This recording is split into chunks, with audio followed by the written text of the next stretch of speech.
Our topic today is something we were talking about last week off the air, and we had such a riveting conversation that we needed to recap a bit and connect it to our topic of today. So uh, we want to talk about um, uh, things of metaphysical nature, including afterlife, consciousness, uh, God, and and hopefully tie it all together into some kind of framework that makes sense. Even know if they're conscious, but let's just, for the sake of argument, call them unconscious. They are little, calculating robots that are programmed to do their thing, but by their programming, the emergent phenomenon is an organized pattern of nest building, like building nests, that it's like a community. That community is an emergent phenomenon that none of the termites would visualize or intend or understand from their limited small bio programming. They didn't know that they were going to do that, but it happened. So is maybe this emergent phenomenon, we could run with that. I'm not certain Yeah, that this can build up to consciousness, but could it? yeah. I'm not certain either, but I was reading in one of Michio Kaku's books. I forget the name of it, but he was trying to talk about consciousness, and he was saying that there is a continuum of consciousness ranging, for the sake of argument, between insects to humans, and there's a gradation of levels of awareness. And the one of the main factors that uh, causes an organism to jump to higher levels on this gradient are the number of feedback loops they have in their cognitive system. And so a reptile, for example, okay, let's start from the basic one. Thermostat is one of the most basic uh, piece devices that its entire being is to achieve homeostasis. When the temperature goes too high, it detects that, and then it turns the air conditioning on to reduce the atmospheric temperature until it is at the temperature it is, and it turns off and it's at homeostasis. And so it has this very simple one cycle feedback loop. Now, if you get more complicated to say um, a we'll say we'll get back into the biological realm, say a reptilian mind. It is cold-blooded. It has to uh, eat just enough to keep its metabolism running. It is more complicated, but its demands on life don't require it to have as many feedback loops as, say, a mammal does, or especially a human. And so Michio Kaku's idea was that consciousness owes its complexity to the number of feedback loops in the cognitive system. Yeah, I feel like this is leading toward integrated information theory. Interesting. Have you come across this? This is No, this is a in my opinion, this is the best candidate for the theory that consciousness could be emergent. The hmm, idea is that consciousness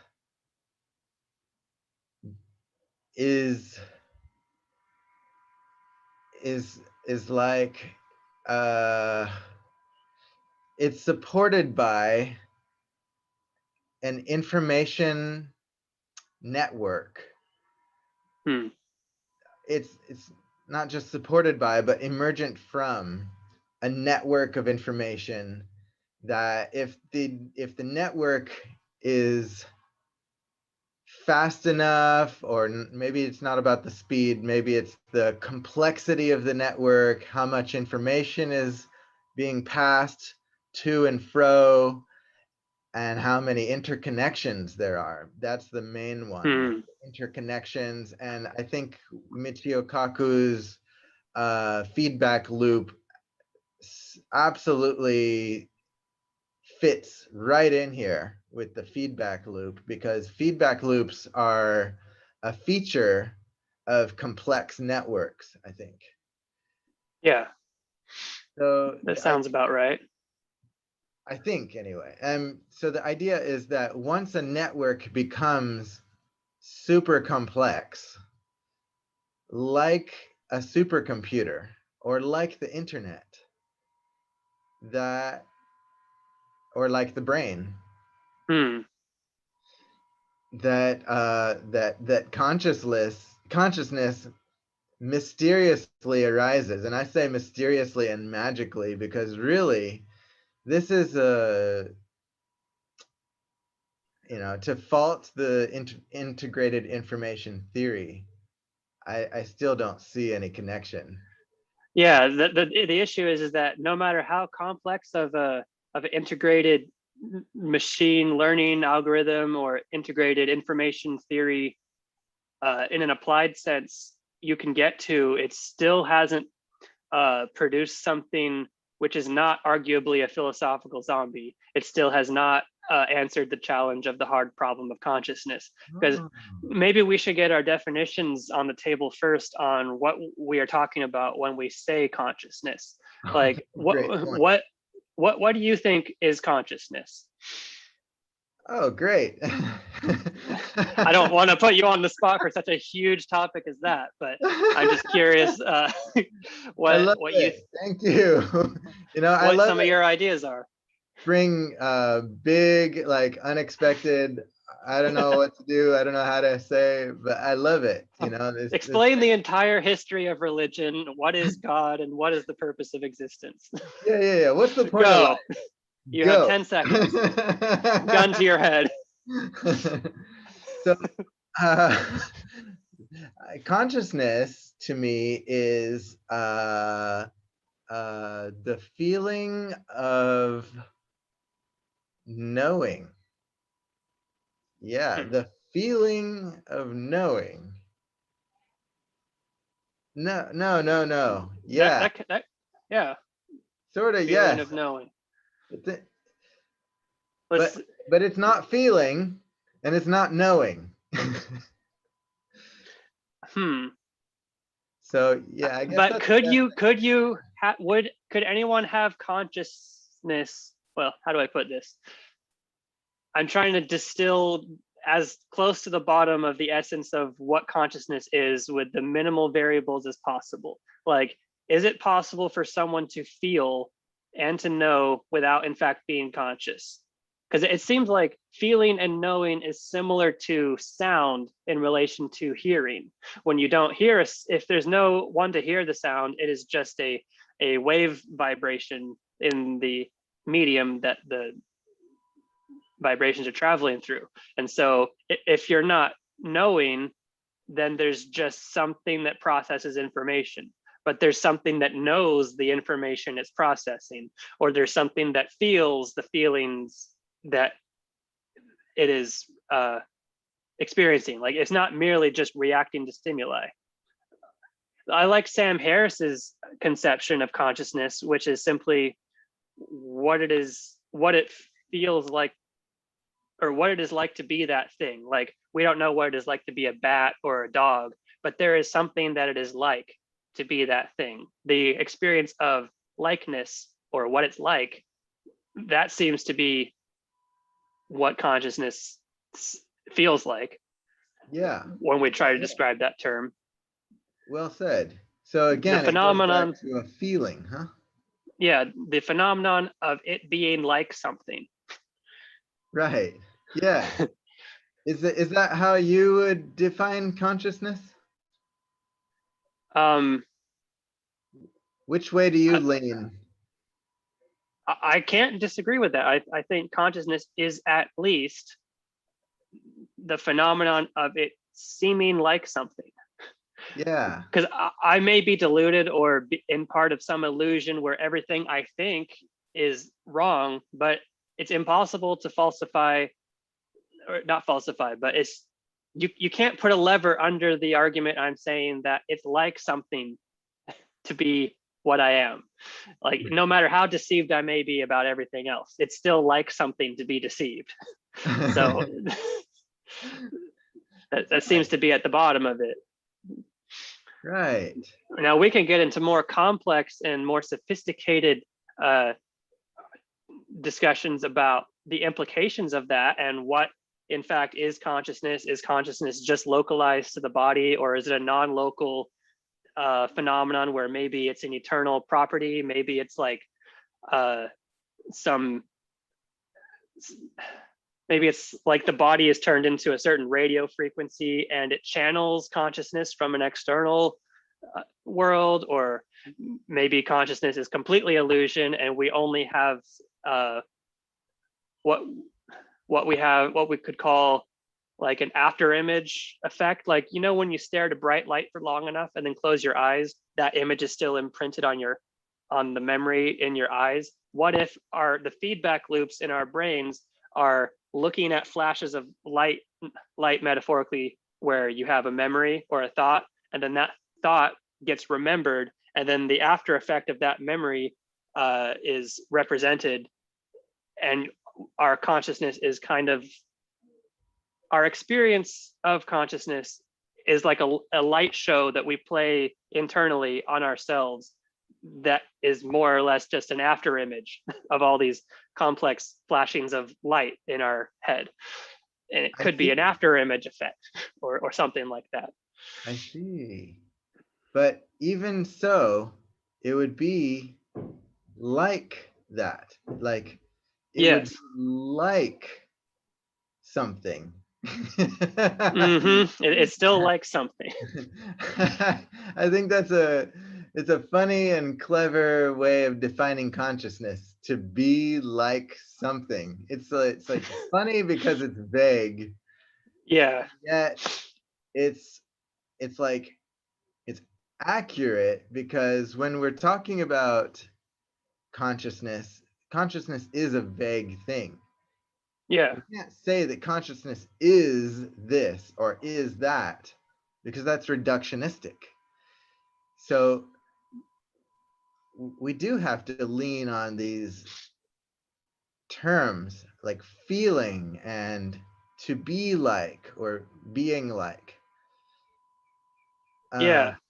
I mean, that's not to like, the mere fact that you can use reductionism on a phenomenon isn't a point against the phenomenon itself. Like, Mhm. my personal view is that anything that exists can be reduced to first principles, but also anything that exists, basically anything that exists, you can argue up to from first principles, and even emergent epiphenomena. And so just because there's a holistic concept you're trying to explain, it doesn't falsify the existence of that thing to put it in a reductionistic framework. It actually helps us cut the chaotic concept into manageable pieces so we understand it. But that doesn't actually reduce the phenomenon to its constituents. Like, we are a collection of cells and all of those cells behave completely biochemically, but that doesn't explain the emergent phenomenon of the consciousness and other emotional subjective things we have in our daily lives as a consequence of chemical cells interacting. I see. So I So have no problem with reductionism, just as long as we don't reduce all of our beliefs to atoms. I understand. Science and psychology have traditionally been a bit reductionistic. We like to reduce things to the least, the most undivided, the most elementary pieces. We feel like once we can reduce something to its constituent parts, we understand it. Yeah. I'm not sure something is real if it can't be reduced to constituent parts? That's a Okay. challenge I would put forward. Well said. Ah, interesting. I understand. I follow, right? If we can't Like, reduce it, and that means we can't explain it. consider this. Let's bring God into the equation. Yeah. God is traditionally conceived of all knowing, all loving, all good, and all these other attributes. Now, if God is all knowing, then in theory, he should also understand how he is possible. Like, he would understand how he can exist as this eternal being. Now, if he understands how he exists, then he must have some kind of a spiritual logic, some kind of a spiritual reductionism that explains to himself how it is that he exists in the world. And so I don't think, even if we entered a spiritual or theological realm, that re, that reductionism would be a bad thing. Like, because if you're saying, not you specifically, but if anyone is saying that something can't be reduced, you're basically saying that even God doesn't understand it. Like, even God couldn't understand what makes it work. I And so understand. it seems to me that something, how can you say something is real if you can't even explain how it exists or what its constituent parts are? Hmm. I see. And I agree. Yeah. Yeah. Before we leave consciousness, in case we were about to segue, I want to make sure we get this point too. I just realized that Michio Kaku's point about recurrence, Feedback loops. feedback loops. Yeah, I wanted to make sure that we could tie that to the related point of knowing that we know. Hmm. Like, Oh yeah, yeah, there's um, in the field of child psychology, we use a simple procedure to understand when a child has a model of self-representation. We do the putting the piece of ink or paint on their nose, put them in front of a mirror, and if they do have a concept of self-representation, they will use the mirror to get the smudge off their nose. But if they still don't have that system in place yet, they will think the reflection is another baby entirely. And we've done this on other animals too. We have a running list of at least 10, if not more, like animals that can do this: gorillas, octopi, elephants, and a few others, even ravens. But, and in the field of computer science, the equivalent test for practical self-awareness is the Turing test. And so maybe we could do some kind of a crossover where we if we create a sufficiently advanced robot, we put an ink smudge on it and make it look in the mirror or something. It's exactly. arguable that those methods are sophisticated enough to prove consciousness, but it at least is good enough to prove a self-representation model. Yeah, yeah, yeah. Thank you. This is a good one. The mirror test. The reason that we think that the mirror test is, well, okay. The mirror test is designed to prove self-awareness. Is self-awareness enough to prove consciousness? That would be an important question. Hmm. Is Can self there be beings that are self-aware and not conscious? Could I, it may be possible. I could conceive of a robot that is aware of its own physical parameters. It has a mechanistic version of proprioception. It knows where it is in space, yet it has no self-awareness. It could be possible. uh, Probably is possible. but then if it knows where it is in space, it knows where what is in space.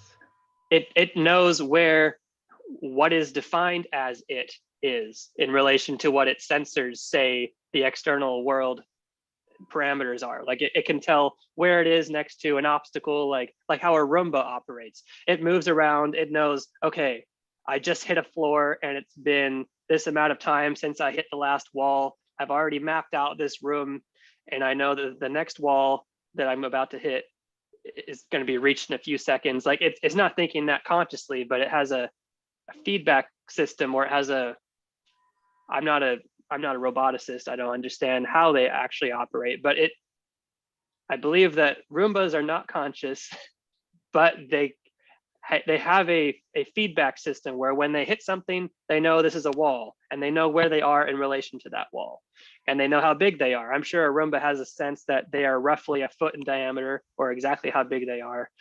And so I think you can have a model of yourself without needing to be conscious of it.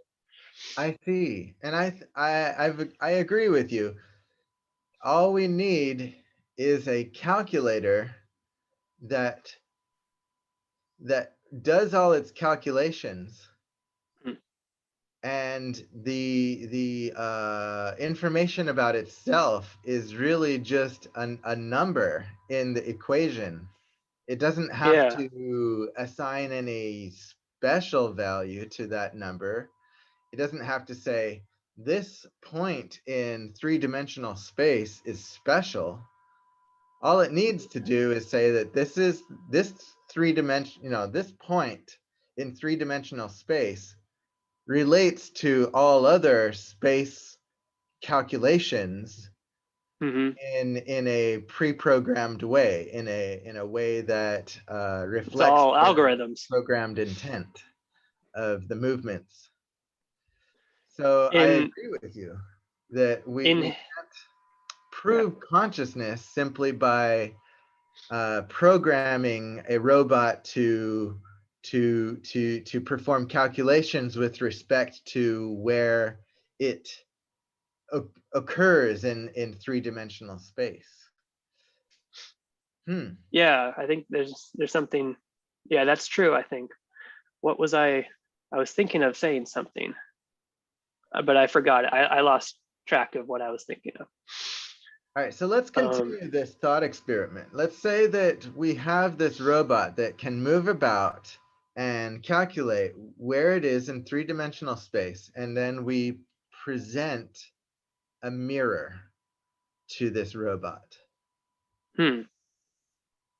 All right.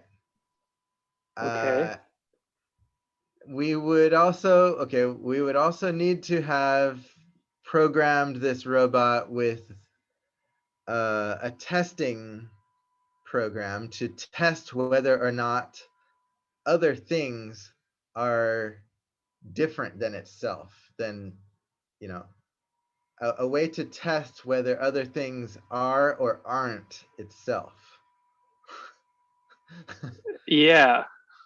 Yeah. Seems like the various sensors it would have. Um, what kind of sensors do robots have? I don't know the names of any of them, but it seems that they would have some kind of infrared sensor, kind of like how Yeah, what LIGO has. They have two intersecting lasers that they can tell if there's stretches or warps in the Earth from gravitational waves. That's an extreme case of talking about a Roomba, but it seems like it would have some kind of a sensor to bounce back from a wall and then use the timing of that to know how far it is away from something. like sonar. Um, yeah, it would define that as other than itself. Yeah, yeah. All right, so ravens and chimpanzees and some species can recognize themselves in a mirror. Could we Mm-hmm. make a robot do that? And if we could, would that prove anything? I think, So, yeah. yeah, I think that we probably could, and maybe even have already done that, but I don't think that would prove that they're conscious about that. Hmm. Although I'm not sure how they would do that. Yeah, I mean, as I'm thinking about it, just because we can program a robot to pass a recognition test of self versus not self, like looking at objects in surfaces, in two-dimensional displays, is Hmm. that yourself or is that not yourself? Just programming a robot to be able to pass that, that doesn't seem like it would prove consciousness, would it? Not necessarily. One thing you could do is put identifiable marks like a QR code or a logo or certain things. And if it recognizes the logo and the reflection, it by definition understands that those distinguishing marks are representations of its unique model. And so it would just infer based on a recognition of those symbols that the thing it is looking at is itself by definition, but it doesn't necessarily require an awareness of those facts. It would just, if you demanded that it give you a progress report on what it thinks about, it would just say object identified in mirror is self. Self. Progress, or yeah, report conclusion, self. Yeah, it's just self. But it would just have written that. It didn't know that it wrote that. Right. And now we can throw this challenge back on animals and infants. Mm-hmm. So the toddler, recognizes itself in the mirror. Is that just reading a QR code and processing self conclusion? Uh, well, in a certain extent, the process is comparable. Like, I think it was John Piaget, the child psychologist, who was describing the developmental stages that a child goes through. And as an infant, they have no or very minimal motor control over their own hands and feet and so when they see their hands floating up and around, they accidentally hit objects and then they feel a tactile sensation as a feedback and they realize, hey, every time that floating arm touches something, I feel a feedback. And then it starts to slowly learn that these arms belong to the baby. And then the baby starts experimenting and grabbing at things and then it realizes, hey, I have specialized control over my fingers too. I'm not just fists and flailing. It starts to realize more and more that these external appendages belong to the child, and so it's slowly learning what is it and what's not it. Where its default is to not have this integrated connection with its limbs. This is also why it's possible in certain brain damage cases to have limb neglect, where you lose the sense of ownership over any given limb or body part. And so it seems like the whole process of identifying yourself in a mirror is similar. So when you already have an integrated model of hand control, and you see that the object in their mirror is controlling its hand exactly the way you are, then you just create the identity inference that because that reflection is behaving exactly the way I am, that thing is me. But all that is not explicit. It's just it's non-explicit reasoning. Yeah. Wow. I this is new. I'm realizing now that the mirror test wasn't the the glorified evidence of consciousness that I had previously come to think it was. It's more of a low level process, just me or not me, self or not self, and recognizing an image as self, recognizing a body part as belonging to self doesn't prove as much as I thought it did. Yeah, because like said before, cognitive psychology can't really get at consciousness. In fact, consciousness was one of the biggest stumbling blocks for the behaviorists. And it was from the behavioral psychology that cognitive psychology emerged, because the cognitive psychologists believed that there was much more to the human psyche than mere behavior. But as a matter of empiricism, consciousness had no place in their models whatsoever. How do you confirm whether an act of consciousness is uh, materially relevant? Like you can't distinguish that in controlled experiments, so you just have to strip consciousness out of it because it's too ethereal, too undefined of a concept to work with operationally. So the closest, most practical thing you can do to try to get at or infer consciousness was the ink on the nose mirror experiment, but that only really shows that the creature in question has developed a integrated self-understanding enough to use a mirror to recognize itself. It doesn't mean that it's conscious, although it seems good enough to infer that, but it doesn't actually prove consciousness. Right. You just made me realize how it's like you said, cognitive psychology came out of this rebellion against behaviorism. I mean, the whole field of psychology tried to rebel against behaviorism as a direction for the field. But the hard problem of consciousness is so hard that it's pretty much like impossible to hold on to. So we fall back into the gravity of we can't study it if we can't reduce it to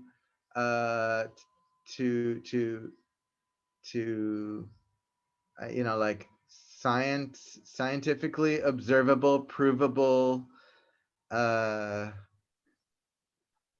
Yeah. Ironically, there's a common criticism against psychology as one of the newer sciences of being a soft science. But what's interesting is that behaviorism was psychology at its peak in empiricism. That is, like, I know that we've gone into neuroscience since then, and we've seen an increase in quality objective work, but it seems that psychology began maximally empirical in its behaviorism, but it seems the closer you try to get to consciousness, the less empirical you are.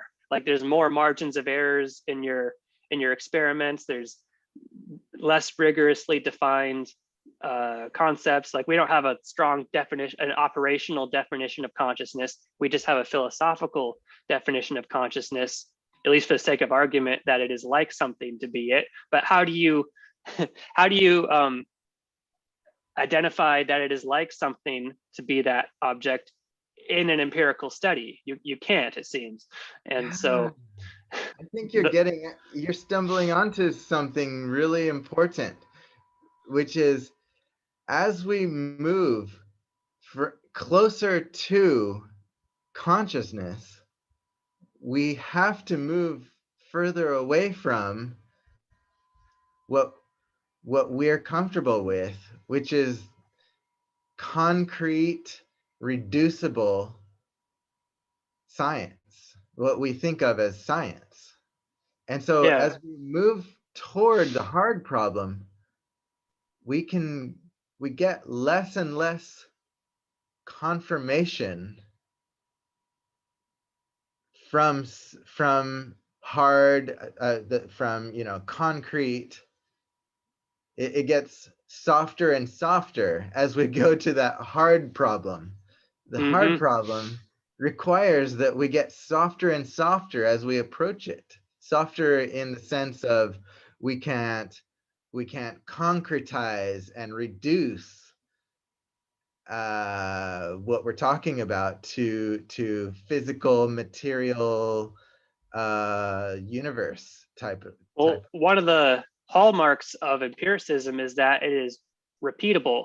And the thing about consciousness is that any given state of consciousness at any given time is unique in its own right. You cannot replicate a given state of consciousness exactly in the same way that you can repeat a purely physical phenomenon.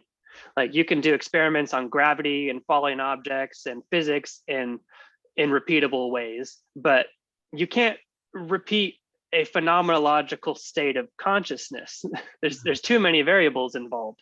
And so the less repeatable it is, it's by definition less empirical, but it's also getting closer to what consciousness is, which is an unrepeatable phenomenon. Oh yeah, wow. Well said. I see. And I like this. I like where we're going with it. It's as we're moving up toward our target, which is understanding consciousness, we're also being less and less supported by our old support structure, which is uh, empiricism.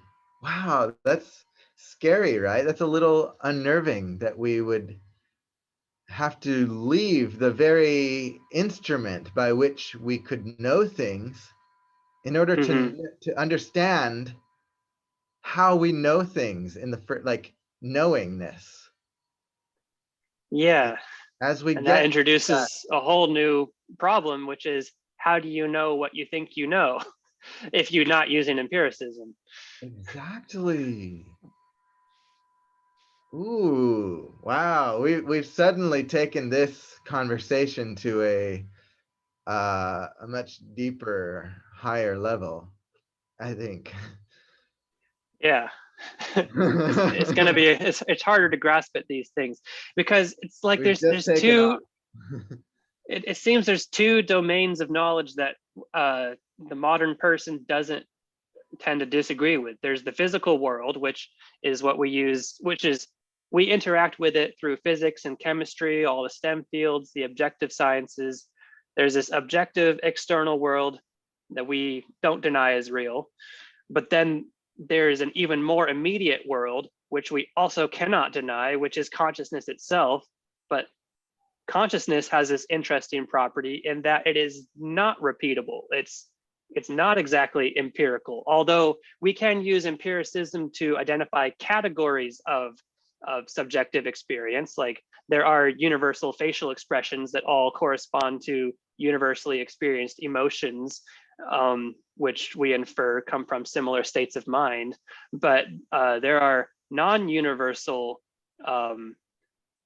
facial expressions, and by extension, states of consciousness, which we need to take a more individualistic approach to exploring its individual nature.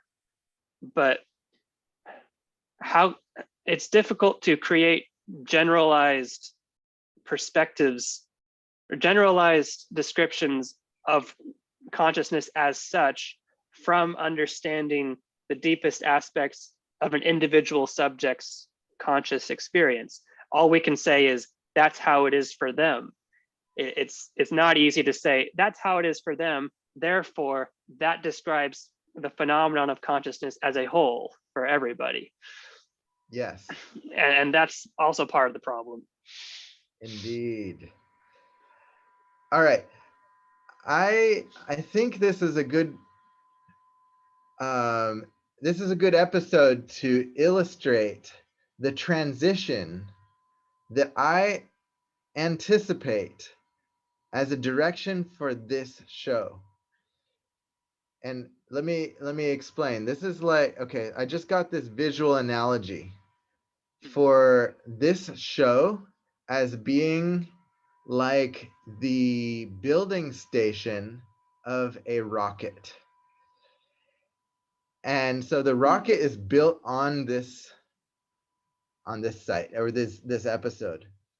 And the target is, let's say, consciousness and understanding God and metaphysical realms and stuff, big, expansive, abstract philosophical notions.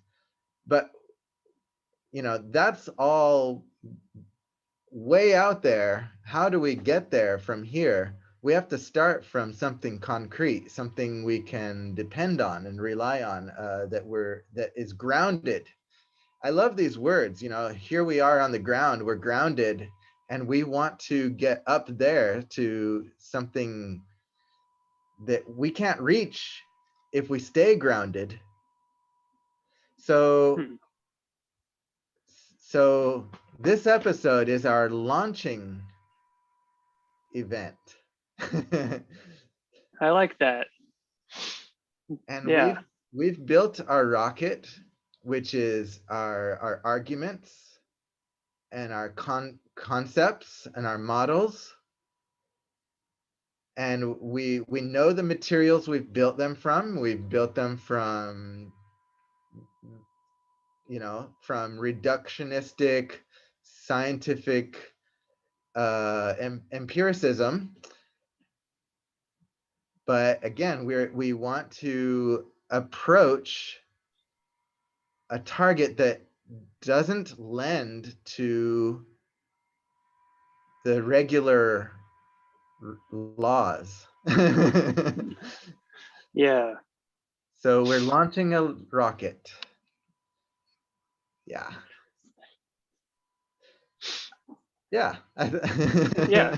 And To explore space or orbit around a planet. We'll see what happens. we'll see what happens. And so that's my preview and segue into future episodes. And I love what we've done. Phil, we've covered models and theories of consciousness, and we've kept it all rather concrete. We've tried to tie it to psychology, science, behaviorism. So And any robotics and computer science. exactly.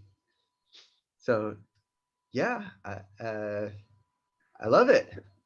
Yeah, Any sounds like a good, sorry, sounds to me like a good note to conclude on. exactly. So yeah, before we throw out wishy-washy abstract philosophical language, we it's good that we start with something more grounded, something more concrete, what we closer to Earth, Yeah. Earth itself, right? Okay, so awesome. Let's call it a show. Let's call it a wrap up. All right. Sounds good to me. All right. Thank you, audience, viewers. See you guys next week. See you Bye. guys. All right.